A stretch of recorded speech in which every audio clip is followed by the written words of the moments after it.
Assalamualaikum warahmatullahi wabarakatuh. Ya teman-temanku sekalian, alhamdulillah bertemu lagi dengan saya di Alfamni Gapi. Pada konten kali ini kita mau sepil orderan sambil siapin, ya intinya nyiapkan orderan dari Mas Yayan Sofian dan Mas Johnson. Mas Yayan Sofian di mana ya, di Sumatera Utara kalau nggak salah, di Sumatera Utara. Lalu ada Mas Johnson di Jakartanya mana kurang tahu, saya lupa, saya Jakarta Pusat mungkin. Nah itu untuk Mas Johnson tuh pesanannya full gold 2 pasang ya, kalau nggak salah full gold 2 pasang. Nah, kalau Mas Yayan Sofian itu ada Black Musco 2 pasang, lalu full gold 1 pasang, purple 1 pasang, happy purple. Nah, ini sudah saya siapkan di sini. Ya, barangkali Mas Johnson sama Mas Yayan juga bisa simak videonya. Nah, ini untuk purple-nya. Jadi untuk purple seperti ini. Jadi untuk Mas siapa, Yayan Sofian, kalau pengen purple-nya bisa kelihatan itu nanti setupannya backgroundnya hitam, ada pencahayaan. Kalau bisa pencahayaan lampu yang bisa dipasang di area depan sini kalau bisa. Nah, soalnya kalau nggak ada pencahayaan itu kayak terkesan hitam aja gitu, kayak hitam aja, ada bias-bias birunya tipis. Nah kalau dia ada pencahayaan dari depan gini bisa sangat terlihat ungunya seperti itu. Cakep lah. Nah itu untuk, nah ini untuk Black Musco-nya. Black Musco-nya seperti ini, udah lebar-lebar ekornya, akan menjuntai bisa dibilang. Nah ini untuk betinanya. Betinanya jarang saya soliter, jadi agak stres kayak gini, tapi aman, sehat. Kenapa saya bilang sehat? Ya karena saya tahu satu lubukannya. Nah satu lubukannya ini kalau dikasih makan langsung nyaut ini. Itu Black Musco-nya. Ganas-ganas sih kalau dikasih makan. Ini belum saya kasih makan. Lah untuk full golotnya ini jantanannya teman-teman, pejantannya, betinaannya di sini. Nah, di sini betinanya. Oke ya, seperti ini. Ya tadi kalau dari wadah ini hitam itu, ini kalau dari soliter nih betinanya aman, sehat ya, dorsalnya tegap, earnya pun kuning-kuning bagus dan tidak ada kuncup, aman, sehat. Jadi yang terpenting untuk kirim-kirim ikan teman-teman, ini apa, saya edukasi buat teman-teman, yang paling penting dalam mengirim ikan itu utamakan yang sehat. Yang sehat yes, nomor satu pasti harus yang sehat. Kalau sudah dia nggak sehat, wong yang sehat aja terkadang kalau ada kendala pengiriman yang bisa sampai 5 hari 6 hari, terkadang ada yang nggak selamat. Nah biasanya kemungkinan karena saya nggak ngecek juga yang nggak selamat itu yang bagian mana, yang apa, tapi kemungkinannya yang nggak selamat itu yang di kemasan box atau di packingan itu mungkin dia berada pada area yang mudah terekspos suhu dari luar. Nah, seperti itu. Mungkin di area apa, pinggiran kardus yang padahal juga sudah saya tutup total dengan isolasi, dengan solatip. Tapi biasanya yang kemungkinan dia ketika ada pengiriman sampai berhari-hari lama itu terus dia mati, itu kemungkinan yang dia beradanya nggak di tengah, tapi yang di pinggir-pinggir, karena dia terkena suhu luar, mudah berubah suhu di dalam packingannya seperti itu. Kemungkinan ya, itu kemungkinan, karena ya saya juga nggak tanyakan ketika ada customer yang menerima ikan saya dalam keadaan mati, itu mati bagian mana seperti itu, nggak saya tanyakan juga, jadi ya kurang tahu, cuma saya berandai-andainya seperti itu kemungkinan. Jadi begitu teman-teman. Nah, habis kita lihat-lihat orderan dari teman kita Johnson sama Mas Yayan Sofian, kita mau kasih makan ikan teman-teman. Jadi sekalian memanjakan mata teman-teman yang lain untuk melihat saya kasih makan ikan. Nah, saya mau ambil casutnya dulu. Nah, ini dia ya teman-teman, cacing sutra kita yang sudah kita persiapkan. Nah, ini untuk teman-teman yang mau nyimpen cacing sutra, bisa sekalian belajar, jadikan setupnya seperti ini aja, aman. Mau berhari-hari di tempat kita pun aman. Kalau tanpa makan ya kuat 4 hari 5 hari. Kalau pengen lebih awet lagi ya kita sediakan pakan di tempatnya, seperti itu. Nah, ini kita ambil segini cukup. Waduh, lanjut. Nah, di sini saya mau sambil kasih tahu teman-teman bahwasanya yang di sini sekarang saya isi moli-moli teman-teman, tapi belum tentu langsung mau makan karena baru pindah ini molinya. Loh, gapinya yang mau makan molinya, padahal moli ini biasanya gercep banget dikasih makan ya, cuma mungkin karena masih mengeksplor lingkungan barunya jadi nggak langsung makan. Loh, malah gapinya yang makan duluan. Oh, itu udah ada yang mau nyusul. Oh, nah ini jantan-jantan aja ini molinya, ada yang mata kristal juga itu. Oh, dorsalnya mantep. Ini peranakan dari moli golden teman-teman. Sudah saya sortir yang pendek-pendek aja, ini yang kita pelihara. Loh, ternyata akhirnya sudah mau makan moli-moliannya. Untuk yang di indoor saya cuma kasih lihat yang moli aja teman-teman ya. Lanjut ke yang outdoor. Nah, yang ini adalah betina moli golden teman-teman. Nah, ini ada satu nyempil nih, gupi betinanya PRT Koi. Harusnya kan nggak di sini dia. Kita ambil, kita masukkan ke tempatnya. Nah, ini udah nunggu teman-temannya ini. Nunggu dikasih makan. Nah, jadi videonya sekarang saya coba stop and go aja teman-teman ya, biar durasinya nggak seberapa panjang juga. Jadi habis kasih makan ini sambil biar bisa fokus juga, videonya itu loh bisa agak fokus. Kalau saya biarkan gini, nggak saya stop, kadang kan kemana-mana gini tuh pas mau naruh ke tempat ikannya tuh agak kelupaan.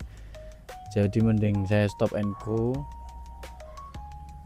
pas kasih makan ikan jenis apa ya saya hadapkan ke ikan itu, lalu saya record. Nah, kayak gitu. Nah, ini jenis PRT Koi, gak seperti biasanya nih, gak segercep biasanya, tapi kelihatannya sih sehat sih, aman, nggak ada masalah gedek atau apa enggak ya. Mungkin pakannya sebenarnya gak segitunya habis. Nah, ini buktinya masih ada sisa-sisaan yang ada di bawah itu, merah-merah itu di sini. Nah, itu merah-merah itu kan sisaan yang kemarin, berarti artinya sebenarnya gak benar-benar sekelaparan itu, seperti itu teman-teman. Nah, ini untuk jenis pingu yang gak pernah kenal kenyang, ini bisa dibilang sebenarnya bukan gak pernah kenal kenyang ya, cuma ikannya di sini banyak sekali, jadi ya pakannya sering habis, seperti itu. Dan saya ngasih porsinya, kalau gapi kan ya nggak brutal banget ngasih porsinya, beda dengan Molly. Kalau Molly saya brutal ngasihnya, kalau Gapi ya saya pastikan 1 hari habis gitu aja. Kalau Molly dikasih berapapun kayaknya habis-habis saja. Kalau Molly makannya banyak, akhirnya kotorannya pun juga jadinya banyak sekali kayak gitu. Lanjut ke Pingu Ribbon, ini juga sehat. Ketika kita kasih pakan dia langsung gercep ke depan.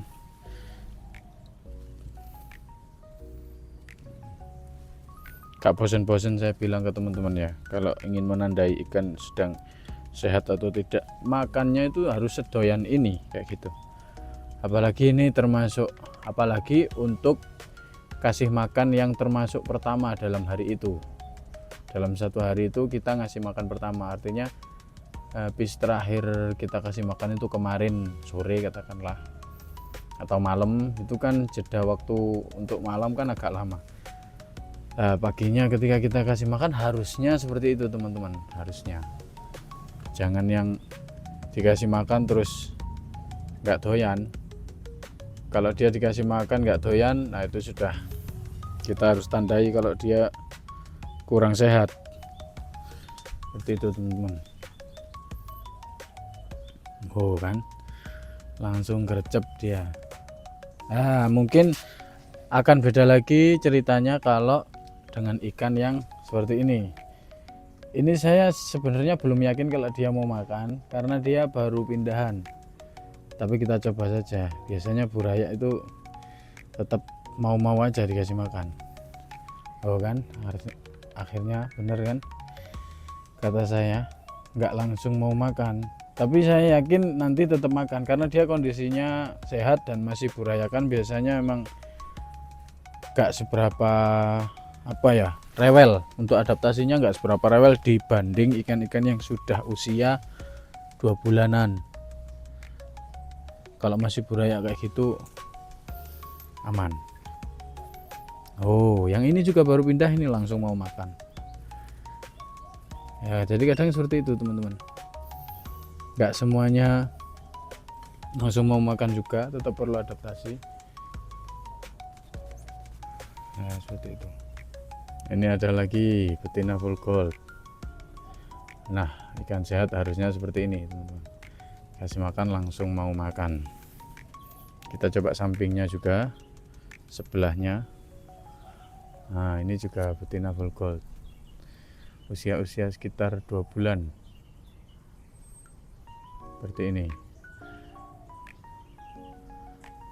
Informasi untuk teman-teman ya, biasanya ikan yang saya redikan itu minimal usia 2,5 bulan teman-teman. Biasanya bisa kondisinya sudah hamil. Kalau dia remajanya enggak saya pisah jantan betina, 2,5 pun itu sudah bisa hamil teman-teman, for your information.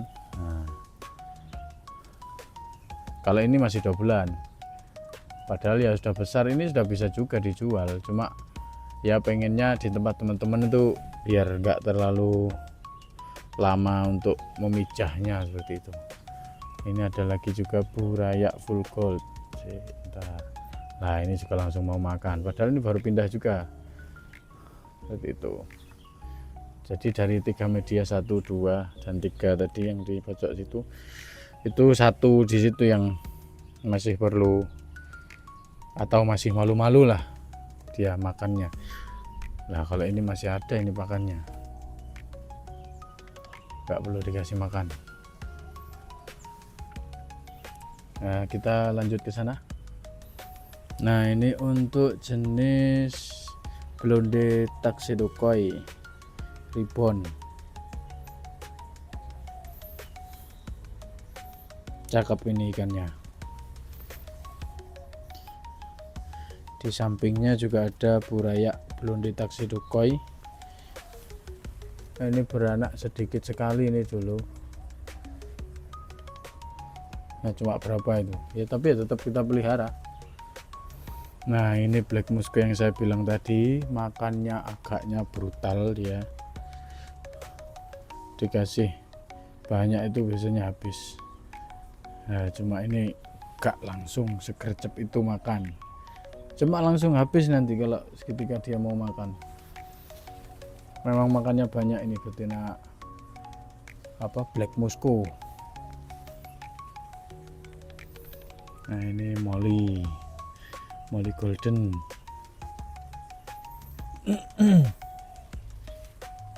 Burayakan Molly Golden. Lah yang Black Moscow yang ini tadi kan kurang seberapa semangat ya makannya. Bisa jadi pakannya baru habis tadi subuh gitu mungkin ya, kemungkinan. Makanya saya kasih makan sekarang nggak langsung mau. Lah kalau yang ini langsung brutal. Ya seperti ini sebenarnya yang ada di sini aslinya seperti itu, tapi mungkin ya kemungkinannya itu dia habis ganti air. Ini kan habis kuras total kan kemarin yang saya ceritakan di konten itu.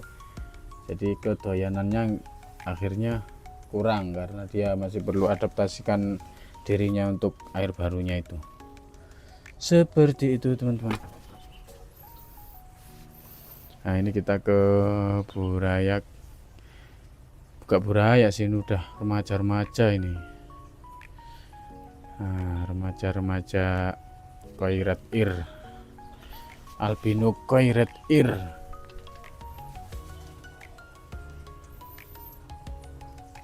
Lanjut lagi ke albino koi red ear lagi, usia 2,5 bulan, kelahiran 26 Oktober. Ini sudah ada yang hamil-hamil teman-teman betinanya. Nah ini hamil ya karena saya satuin, karena mulai ya bisa dibilang ikan-ikan saya alhamdulillah sudah mulai banyak teman-teman yang suka, banyak yang minang. Jadi yang intinya saya sortirnya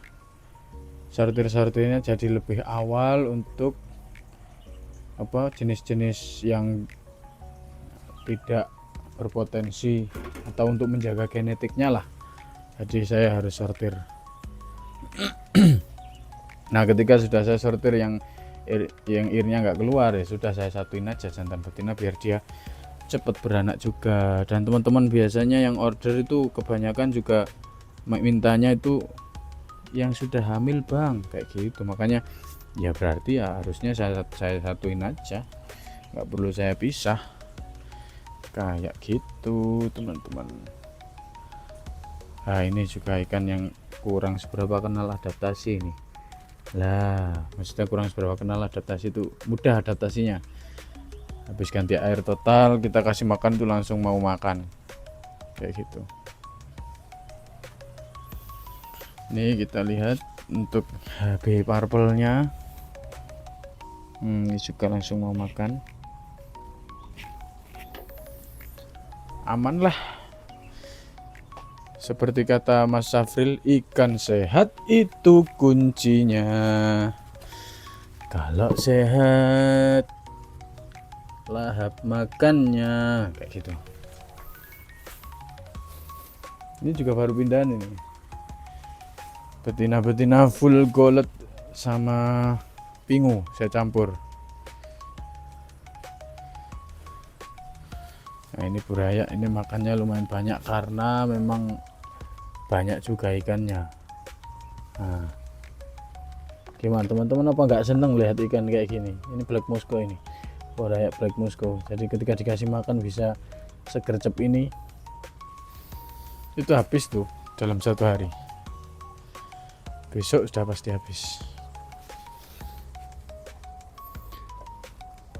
Nah mungkin itu saja teman-teman video kali ini, dan mungkin saya juga mohon maaf ya pada teman-teman barangkali video saya itu kayak kurang edukatif, kurang kreatif dan lain-lain. Intinya keseharian saya dalam memelihara ikan gapi, nah itu yang saya istiqomahkan buatkan video untuk teman-teman. Nah, jadi ketika ada sortir atau ada kuras-kuras total atau bagaimana, itu sering saya ceritakan pasti. Yang intinya yang saya tayangkan di video YouTube itu berdasarkan keseharian saya dalam memelihara ikan gapi, teman-teman. Nah, ini juga mungkin mestinya saya buatkan video lagi khusus untuk cara packing seperti itu.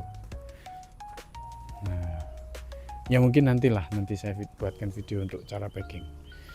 Nah, untuk pertemuan kali ini cukup sampai di sini, teman-teman. Saya pribadi mohon maaf yang sebesar-besarnya, barangkali ada salah kata atau salah dalam pembuatan video. Saya juga masih belajar. Nah, untuk teman-teman sekalian mungkin yang pengen jadi breeder juga, pengen usaha di ikan gapi, intinya kuncinya jangan menyerah, tetap bersabar, istiqomah, konsisten. Untuk hasil serahkan saja kepada yang di atas, seperti itu, teman-teman. Terima kasih, see you next video. Assalamualaikum warahmatullahi wabarakatuh.